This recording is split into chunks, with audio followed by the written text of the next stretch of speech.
돈이나 물건을 함부로 쓰거나 아까운 줄 모를 때 흔히 흥청망청이란 말을 많이 씁니다. 이 흥청망청이란 말은 우리나라 조선의 대표적인 폭군, 연산군 때 생긴 말입니다. 그럼 오늘은 흥청망청한 이야기 속으로 떠나보겠습니다. 조선의 10대 국왕 연산군. 흔히 폭군으로 알고 있지만 사실 연산군의 초중반까지는 꽤 괜찮은 임금이었습니다. 빈민들을 구제하고 성종 말기에 느슨한 신하들을 휘어잡을 만큼 정치에 의욕도 있었습니다.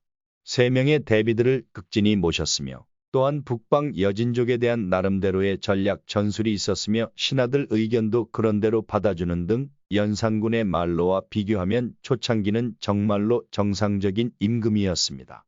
하지만 자신의 외할머니 신씨를 통해 받은 패비 윤씨의 피 묻은 적삼을 보고 분노의 갑자사화를 일으켜 수많은 신하들을 죽음으로 몰고 갑니다. 어머니의 죽음에 대한 이야기와 그에 대한 분노로 연산군은 우리가 아는 폭군으로 흑화하게 됩니다. 신하들을 죽이고 여인을 탐하며 본격적인 막장 태클을 타게 됩니다. 전국에 미색이 뛰어난 여인이나 기생을 뽑아오기 위해 채홍사라는 특별 전담반을 만들어 전국에 보냅니다. 채홍사 중에서 특히 공이 가장 컸던 임사홍은 무려 3,000명의 여인을 바쳤다고 합니다. 그런데 재미있는 것은 이때도 미인을 뽑는 기준이 있었습니다. 바로 민낯 즉 쌩얼이 중요했다고 합니다. 간택할 때 분칠하지 않는 자들을 뽑으라 하였으며 자색은 분칠로 바뀐 것이니 어찌 분칠한 것을 참자색이라 할 수 있으랴 라고 했답니다. 그리고 이렇게 채홍사들에게 뽑힌 여인들을 운평이라고 합니다. 연산군이 직접 지은 이름인데 평탄한 운을 만난다는 뜻입니다.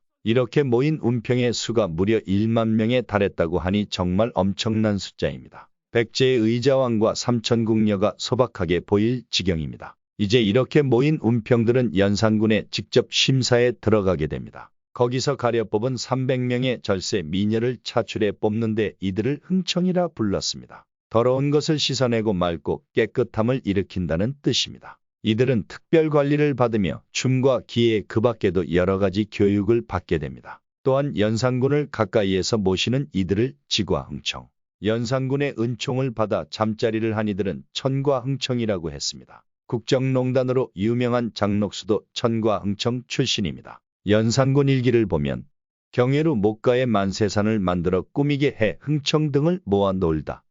산 위에 월궁을 짓고 채색천을 오려 꽃을 만들었는데 백화가 산중에 남만의 그 사이가 기계 만상이었다. 그리고 용주를 만들어 못 위에 띄워놓고 채색 비단으로 연꽃을 만들었다. 그리고 산호수도 만들어 목 가운데에 푹 솟게 심었다. 누 아래에는 붉은 비단 장막을 치고서 흥청 운평 3천여 인을 모아놓으니 생황과 노랫소리가 비등하였다. 라고 기록되어 있습니다. 이렇게 많은 여인들을 거느리다 보니 연산군은 정력에 좋다는 말에 피와 고기를 즐겼다고 합니다. 그래서 채홍사들은 미녀뿐만 아니라 명마도 구하러 다녔다고 합니다. 이렇게 즐겁고 행복한 시간을 보낸 연산군이지만 신하와 백성들은 그렇지 못했습니다. 이에 신하들은 반정을 일으켜 연산군을 쫓아내고 새로운 왕을 세우게 되는데 이것이 바로 중종반정입니다. 왕위에서 쫓겨난 연산군은 결국 강화도로 유배를 떠나게 되고 얼마 못 가 죽게 됩니다. 그리고 연산군과 함께했던 흥청들도 연산군의 몰락으로 흥청 때문에 망했다 하여 흥청망청이라는 말이 생겨나게 되었습니다. 오늘 이야기 어떠셨나요? 다음에는 더욱더 재미있고 알찬 내용으로 찾아뵙겠습니다. 지금까지 풍문으로 들었어였습니다. 오늘 이야기가 재미있거나 유익했다면 좋아요, 구독 부탁드려요. 행복한 하루 되세요.